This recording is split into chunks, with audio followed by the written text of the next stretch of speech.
आज की क्लास में हम अयस्कृति का अध्ययन करेंगे। अयस्कृति जो है ये एक प्रकार की कल्पना है जहाँ पर हम स्वर्ण को छोटे-छोटे फॉर्म में चूर्ण के रूप में परिवर्तित करके उसका उपयोग करते हैं।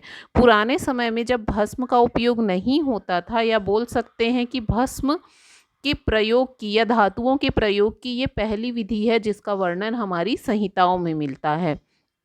अगर हम अयस्कृति को देखें तो ये दो शब्दों से मिलके बना है, अयस और कृति।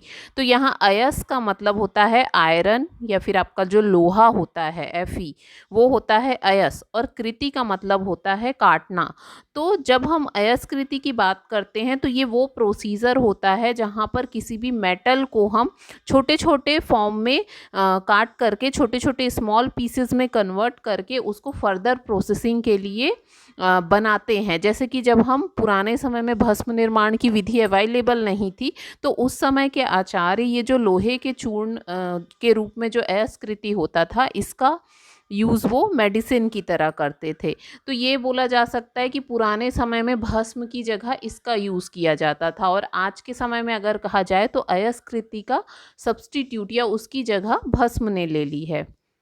अगर अयस्कृति का मतलब जैसे मैंने बताया, अया मीन्स लोह होता है, तो संहिता काल में आपको स्वर्ण, रजत, इन सब के चूर्ण का वर्णन मिलता है। उस समय आपको भस्म वर्ड का वर्णन नहीं मिलेगा। जैसे आपको चरक संहिता में नवायस लोह का वर्णन मिलता है, लेकिन जब आप उसके घटक द्रव्य देखेंगे उसमें कौन कौन से इंग्रेडिएंट हैं, तब आपको उसमें रज शब्द मिलेगा, अयरज या लोह रज। रज का मतलब यहाँ पर चूर्ण। तो ये जो रज वर्ड था, ये वो कैसे बनाते थे, तो ये अयस्कृति की प्रोसीजर को अप्लाई करके किसी भी मेटल के चूर्ण या रज का निर्माण करते थे। तो ये जो टेक्निक थी ये अयस्कृति कहलाती थी। अगर हिस्ट्री की बात करें कि अयस्कृति का वर्णन कहाँ कहाँ पर आया है, तो अयस्कृति का वर्णन चरक में, सुश्रुत में और अष्टांग हृदय, तीनों में हमको ये चिकित्सा स्थान में इसका वर्णन मिलता है। तो अगर चरक संहिता की बात करें तो चरक संहिता में लोहादि रसायन का वर्णन मिलता है। लोहादि रसायन जो है, इसका वर्णन चरक संहिता के चिकित्सा स्थान अध्याय 1 के तीसरे पाद पे है। तो इसका जो अध्याय 1 है वो है रसायन चिकित्सा। तो ये जो अयस्कृति का हम बोल रहे हैं वर्णन, चरक ने रसायन के रूप में किया है, ठीक। और सुश्रुत संहिता अगर हम देखते हैं तो इसमें अयस्कृति का वर्णन चिकित्सा स्थान अध्याय 10 में किया है। तो अध्याय 10 इसका कुष्ठ की चिकित्सा पर आधारित है। तो आचार्य सुश्रुत ने कुष्ठ की चिकित्सा पे अयस्कृति का वर्णन किया है। अगर अष्टांग हृदय की बात करें तो इन्होंने अपने चिकित्सा स्थान के 12वें अध्याय में अयस्कृति का वर्णन किया है, और 12वां जो अध्याय है वो प्रमेह पे आधारित है। तो ये जो हमको अलग अलग संहिताओं में अयस्कृति का वर्णन मिलता है, तो चरक ने तो रसायन में किया है, और सुश्रुत ने कुष्ठ में, और अष्टांग हृदय ने प्रमेह में किया है। तो ये जो प्रयोग है अलग अलग अयस्कृति का, ये इस बेसिस पे है कि हम लोहे का चूर्ण बनाने के लिए किन किन औषध द्रव्य के क्वाथ का या स्वरस का उपयोग कर रहे हैं। तो उन्हीं प्रोसीजर को आगे हम देखेंगे कि कैसे चरक में कैसे विधि का वर्णन किया गया है, सुश्रुत में किस प्रकार से अयस्कृति का वर्णन है, और किस प्रकार से अष्टांग हृदय में है। तो सबसे पहले हम देखेंगे चरक संहिता में। तो चरक संहिता में अयस्कृति का वर्णन लोहादि रसायन के रूप में किया गया है, और इसका निर्माण उन्होंने 4 स्टेप में बताया है, बोल सकते हैं। यानी जब भी हम कोई प्रोसीजर करते हैं तो उसको अगर छोटे छोटे स्टेप पे डिवाइड कर ले तो हमारे लिए उसको करना और याद रखना दोनों ईजी हो जाता है। तो पहला जो स्टेप है वो है निर्वाप। तो जैसे आप लोगों को निर्वाप की डेफिनेशन पता है कि किसी भी चीज़ को रेड हॉट करके अगर हम किसी भी लिक्विड में डिप करते हैं या डुबाते हैं तो उस प्रोसेस को निर्वाप कहते हैं। तो ये हम क्या बना रहे हैं, अयस्कृति, और उसका नाम क्या है, लोह आदि रसायन। तो अयस्कृति मीन्स लोहे का चूर्ण करना। तो यहाँ पर हम जो लोहा लेंगे उसको रेड हॉट करके एक एल्कलाइन मीडिया, यहाँ पर 5 एल्कलाइन मीडिया का हम यूज़ करते हैं। तो ये जो 5 एल्कलाइन मीडिया है वो है त्रिफला, गौमूत्र, लवण का जल, इंगुंदी, कछार और किंशुक क्षार। आप जब क्षार प्रकरण पढ़ेंगे तो आप किंशुक मीन्स पलाश का क्षार। तो ये जो 5 हैं, ये पांचों क्या हैं? Alkaline media. और हमने क्या पढ़ा था? क्षार में क्षरण की क्षमता होती है, यानी किसी भी चीज़ को काट करके छोटे छोटे रूप में कन्वर्ट करने की। तो यहाँ पर हम लोहे को रेड हॉट करके इन 5 लिक्विड में बारी बारी से डुबाते जाते हैं। तो इन लिक्विड में जब हम इन्हें डुबाते हैं तो उसके बाद क्या होता है? तिल टिल अंजनवत, यानी जब तक कि वो अंजन के समान, अंजन कैसा रहता है? बहुत चिकना रहता है। तो लोहा जो कि तीक्ष्ण होता है या बड़े फॉर्म में होगा, उसको हम जितने बार रेड हॉट करके इन पांचों लिक्विड में कंटिन्यू डुबाते जाते हैं तो वो छोटे छोटे रूप में भंगुर होके छोटे छोटे रूप में बदलते जाएगा। और जब वो अंजन के समान हो जाता है, चिकना ब्लैक कलर का, तब हम उसको बाहर निकाल लेते हैं।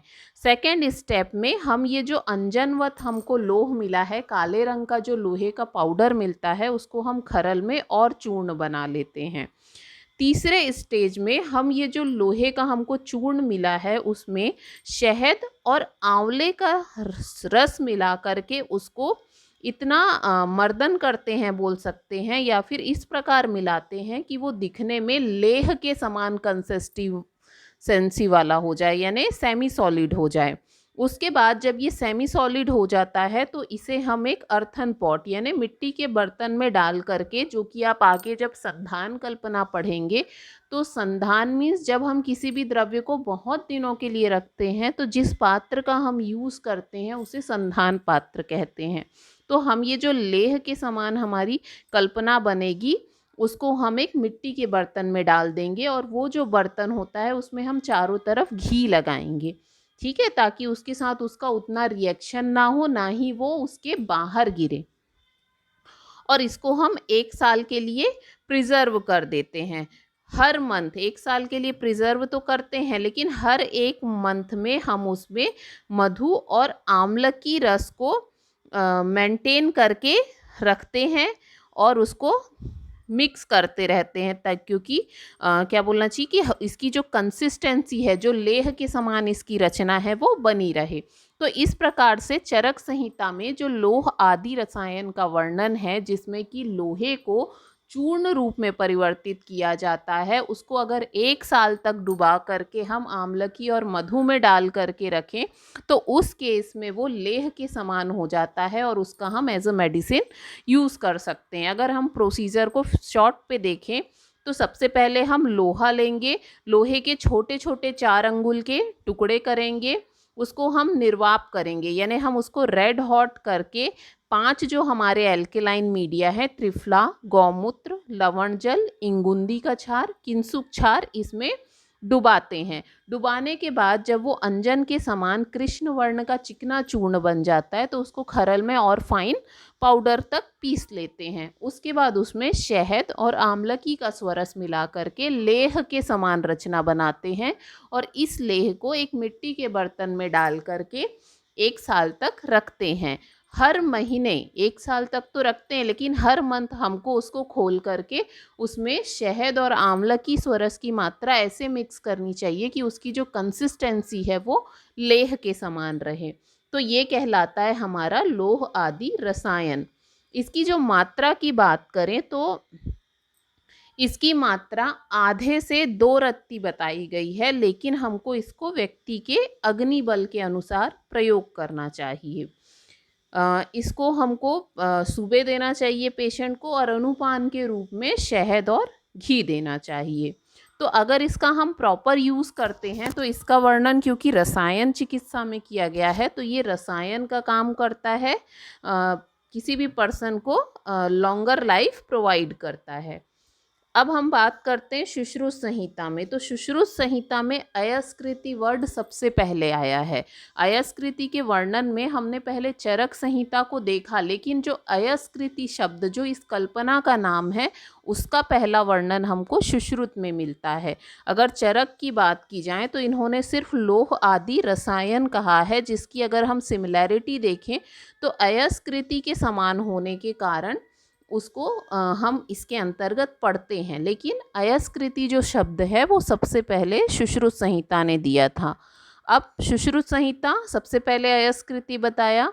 इनकी जो अयस्कृति है उसको 3 तरह से बोला जाता है, अयस्कृति, औषध अयस्कृति और महाऔषधि अयस्कृति। तो यही जो एक ही अयस्कृति है उसको उन्होंने अलग अलग नाम दे दिया और इसका वर्णन इन्होंने अपने चिकित्सा स्थान के 10वें अध्याय में किया है, जो कि कुष्ठ की चिकित्सा का अध्याय है। तो अगर इनकी अयस्कृति की निर्माण विधि देखें तो इसमें तीक्ष्ण लोहे का पत्र लेते हैं। हमेशा जब हम लोहे का अयस्कृति बनाते हैं या जब भी हम धातुओं की भस्म बनाते हैं तो हम उनके छोटे छोटे पत्र, कंटक वेदी पत्र लेते हैं। क्यों लेते हैं? क्योंकि जो चीज़ें जितनी शॉर्ट फॉर्म में, छोटे रूप में होती हैं, उनको चूर्ण रूप में परिवर्तित करना उतना ही आसान होता है। तो हम यहाँ पर तीक्ष्ण लोहे के पत्र लेते हैं। इसको हम इसके ऊपर में हम लवण वर्ग बोलने से 5 जो नमक होते हैं उनके घोल का या उनके पेस्ट का हम इसके ऊपर लेप कर देते हैं। लेप करने के बाद इसको हम, जो हमारे कंडे होते हैं, गोबर के उपले होते हैं, उसकी अग्नि में गरम करते हैं। और गरम करने के बाद जब ये रेड हॉट हो जाते हैं तो इनको त्रिफला और सालसार आदि गण के जो कथक्वात होता है उसमें निर्वाप करते हैं और ये प्रक्रिया हम 16 बार दोहराते हैं। फिर इस प्रोसेस के बाद हम इसको फिर से रेड हॉट करते हैं और खदीर के कास्ट में करते हैं। ठीक है, पहले हमने गोबर के कंडों में उसको रेड हॉट किया, दूसरी बार हम उसको खदीर के कास्ट पे रेड हॉट करते हैं। उसके बाद इसको हम, जब आग बुझ जाती है, जब वो पूरा रेड हॉट होके हमारा फायर बुझ जाता है तो इसको खरल में लेकर के हम पाउडर करते हैं। पाउडर करने के बाद इसको हम छान लेते हैं, इससे हमें फाइन पाउडर मिलता है।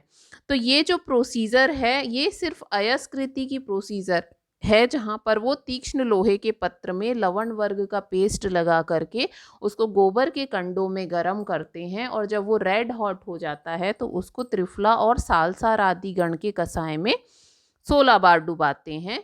फिर जब 16 बार के बाद उसको फिर से निकाल करके रेड हॉट करते हैं, किसमें? खदीर के कास्ट में। और जब पूरी तरह से खदीर के कास्ट की लकड़ी बुझ जाती है तब उसको खरल में डाल के पाउडर करके हम फाइन पाउडर बना लेते हैं। तो यहाँ पर आप देखेंगे कि इसका यूज़ जो है वो महाकुष्ठ में है और इसमें जो ड्रग यूज़ किया जा रहा है, सालसार आदि गण है, खदीर कास्ट है, ये सभी स्किन डिजीज़ पे काम करते हैं। तो इसीलिए अयस्कृति के निर्माण के लिए, लोहे के चूर्ण के निर्माण के लिए हम जिस मीडिया का यूज़ कर रहे हैं उस मीडिया के अकॉर्डिंग इसका एक्शन रहता है। अगर इसकी मात्रा की बात की जाए तो इसे भी रोगी के बल के अनुसार प्रदान किया जाता है। इसके अलावा इसको खाने के बाद देना चाहिए, शहद और घी मिला करके। और इसका जब हम सेवन करते हैं तो हमें अम्ल और लवण रस का सेवन नहीं करना चाहिए। इसके अलावा एक अयस्कृति का वर्णन हमको अष्टांग हृदय में मिलता है प्रमेह चिकित्सा में। तो उन्होंने उस अयस्कृति के निर्माण के लिए असन आदि गण का, असन आदि गण आप लोगों ने पढ़ा होगा, उस गण का यूज़ किया है। तो उस प्रोसीजर को उतना डिस्क्राइब नहीं करेंगे हम, चरक और सुश्रुत की प्रोसीजर हमारी मेन प्रोसीजर है। तो जब हम अयस्कृति अष्टांग हृदय का देखते हैं तो उन्होंने असन आदि गण का यूज़ किया है और असन आदि गण जो होते हैं वो प्रमेह हर होते हैं, इसीलिए अष्टांग हृदय ने इसका यूज़ प्रमेह में बताया है। तो ये जो कल्पना है अयस्कृति, ये अब के समय में बहुत कम हो गई है, लेस प्रैक्टिकल हो गई है। क्यों? क्योंकि अभी हमारे पास भस्म निर्माण की विधि है, लोहे की, स्वर्ण की, रजत की। तो इसके स्थान पर अगर हम अयस्कृति का निर्माण करें तो इसके निर्माण में हमें ज़्यादा समय भी लगता है और कॉम्प्लिकेटेड प्रोसीजर है, तो हम सिंपल चीज़ें अप्लाई करते हैं। तो आजकल अयस्कृति की जगह इंसिनरेशन प्रोसेस यानी भस्म निर्माण की विधि ने ले ली है। दूसरा पॉइंट, जैसा कि उसी में बताया मैंने, अयस्कृति का जो मेथड है वो बहुत लंबा है और थकाने वाला है, यानी सभी लोग नहीं कर सकते हैं, जिसमें ज़्यादा मेहनत लगती है। इसी कारण से हम उसका यूज़ नहीं करते हैं। इकोनॉमिकली भी वो बहुत महंगी मेथड है। इसके अलावा सबसे मेन कारण है जो अयस्कृति का निर्माण नहीं किया जाता है, वो है इसकी एब्ज़ॉर्बिबिलिटी, यानी शरीर में एब्ज़ॉर्ब होने की क्षमता इसमें कितनी पाई जाती है। जैसे कि जो हम भस्म बनाते हैं वो इतना फाइन पार्टिकल होता है, मैंने आपको बताया था कि पार्टिकल जितना फाइन होता है वो बॉडी में उतने ज़्यादा एब्ज़ॉर्ब होता है। तो जब हम अयस्कृति का निर्माण करते हैं तो इसके जो पार्टिकल होते हैं वो उतने स्मॉल नहीं होते हैं कि आसानी से एब्ज़ॉर्ब हो जाएं। इसीलिए हम क्या करते हैं, भस्म जो होते हैं वो उनकी जल्दी एब्ज़ॉर्ब होते हैं और उसके बारे में हमें ज़्यादा पता है, इसीलिए हम भस्म का यूज़ करते हैं और ये जो प्रोसेस है अब के समय में कम होते जा रही है। बस हमारे नॉलेज के लिए हमें पता रहना चाहिए कि हमारे सिलेबस का एक पार्ट है अयस्कृति, जिसका वर्णन हमें चरक और सुश्रुत में मिलता है। ठीक है? Thank you.